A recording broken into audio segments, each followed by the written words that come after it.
एक बार की बात है, कुछ साइंटिस्ट ने मिलकर एक बहुत ही इंटरेस्टिंग एक्सपेरिमेंट किया।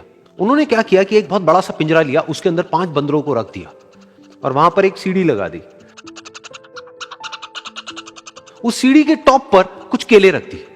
फिर उन साइंटिस्ट ने क्या किया कि जैसे ही कोई भी बंदर उस सीढ़ी पर चढ़ता केलों तक पहुंचने के लिए, तो ऊपर से ठंडे पानी की बारिश करने लग जाते।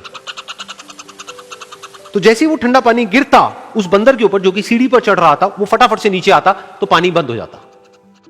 फिर दोबारा से कोई और बंदर उस सीढ़ी पर चढ़ता उन केलों तक पहुंचने के लिए, दोबारा से यही होता। दोबारा से ऊपर से ठंडे पानी की बारिश होती, वो बंदर जैसे ही नीचे आता दोबारा से बारिश बंद हो जाती। तो बंदरों ने इसका मतलब यह निकाला कि जैसे ही कोई भी सीढ़ी पर चढ़ता है तो ऊपर से ठंडा पानी गिरता है। फिर उसके बाद में जैसे ही कोई भी बंदर उस सीढ़ी पर चढ़ने की कोशिश भी करता तो बाकी के बंदर सब इकट्ठे होकर के उसको पकड़ते, उसको मारते, उसको पीटते और उसको नीचे गिरा देते। फिर दोबारा कोई कोशिश करता, दोबारा उसके साथ भी ऐसा ही होता। फिर उन साइंटिस्ट ने क्या किया कि उन 5 बंदरों में से एक बंदर को उस पिंजरे में से निकाला और उसकी जगह एक नए बंदर को उस पिंजरे के अंदर डाल दिया।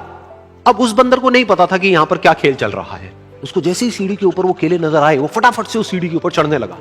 अब की बार साइंटिस्ट ने कोई बारिश नहीं करी, लेकिन फिर भी जो बाकी के बंदर थे उन्होंने इसको पकड़ा, सीढ़ी से नीचे उतारा और मारने पीटने लग गए।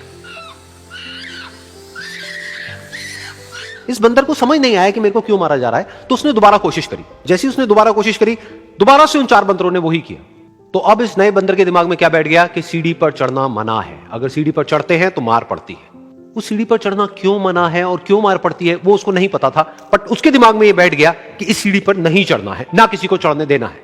फिर दोबारा से उन साइंटिस्ट ने क्या किया कि जो पुराने 4 बंदर थे उसमें से एक बंदर को निकाला और एक नए बंदर को उसी जगह पर डाल दिया। अब इस नए बंदर ने भी वही किया जो इससे पहले वाले ने किया था, यानी कि वो भागता हुआ गया, उस सीढ़ी के ऊपर चढ़ने की कोशिश करी, उन केलों तक पहुंचने की कोशिश करी। बाकी 4 इकट्ठे हो गए और उन्होंने उसको मारा पीटा, सीढ़ी से नीचे गिरा दिया। उसको कुछ समझ नहीं आया, उसने दोबारा कोशिश करी, दोबारा उसके साथ यही हुआ। और अब इस बंदर के दिमाग में भी यही बैठ गया कि सीढ़ी पर चढ़ना मना है और सीढ़ी पर चढ़ने से मार पड़ती है। फिर साइंटिस्ट ने एक एक करके जो पुराने 3 बंदर बचे हुए थे उसमें से भी एक एक करके उन बंदरों को निकाला और उनकी जगह पर 3 नए बंदर आ गए। अब ये 5 बंदर नए थे और किसी को भी ये नहीं पता था कि उस सीढ़ी पर चढ़ना मना क्यों है, लेकिन उन सबके दिमाग में बैठा हुआ था कि सीढ़ी पर चढ़ने से मार पड़ती है। तो कोई भी कोशिश नहीं कर रहा था, जबकि अब कोई ठंडे पानी की बारिश भी नहीं हो रही थी। वो चाहते तो आराम से उस सीढ़ी पर चढ़ते, केले तोड़ते और आपस में बांट करके खा लेते। बिल्कुल ऐसा ही हम लोगों के साथ भी होता है, यानी कि इंसानों के साथ भी होता है। हजारों साल पहले कोई प्रथा बनी होती है, कोई रीति रिवाज होता है जिसके पीछे कोई ना कोई वजह होती है, लेकिन वो वजह खत्म होने के बाद भी वो प्रथा चलती रहती है, वो रीति रिवाज चलते ही रहते हैं। किसी में इतनी हिम्मत नहीं होती है ये पूछने की कि हम क्या कर रहे हैं, क्यों कर रहे हैं, बस सबको ये पता होता है कि ऐसा ही होता है।